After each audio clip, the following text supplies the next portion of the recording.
क्या आप जानते हैं मंदिर में नारियल चढ़ाने की परंपरा कैसे शुरू हुई? और इसका संबंध एक बहुत पुरानी, कठोर लेकिन सच्ची परंपरा से है। पुराने समय में जब इंसान जंगलों में रहता था, तब वो अपने देवी देवताओं को प्रसन्न करने के लिए बलि प्रथा अपनाता था।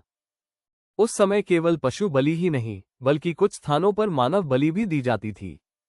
हमारे ऋषि मुनि यह भली भांति जानते थे कि यह परंपरा गलत है। लेकिन समस्या ये थी कि जो लोग सदियों से किसी परंपरा को मानते आ रहे हों, उन्हें सीधे मना करना आसान नहीं होता। इसलिए ऋषि मुनियों ने विरोध का नहीं, बल्कि समझदारी से परिवर्तन का मार्ग चुना। सबसे पहले उन्होंने कहा, यदि तुम मनुष्य की बलि देते हो तो उसके स्थान पर पशु की बलि दे सकते हो, क्योंकि पशु के भी दो आंखें, एक नाक और एक मुख होता है। इस प्रकार धीरे धीरे मानव बलि समाप्त हुई और पशु बलि की परंपरा शुरू हुई।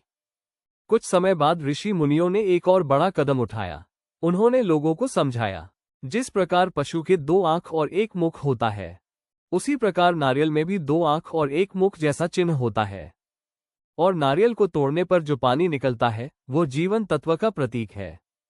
यही कारण है कि आज भी जब हम नारियल तोड़ते हैं, तो उसके मुख वाले हिस्से से उसे नहीं छेड़ते, या फिर पूरा नारियल सीधे मंदिर में अर्पित कर देते हैं।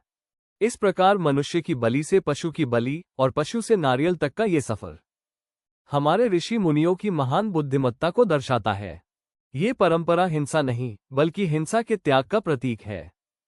इसलिए नारियल केवल एक फल नहीं, बल्कि अहंकार के त्याग और अहिंसा की ओर बढ़ते समाज का प्रतीक है।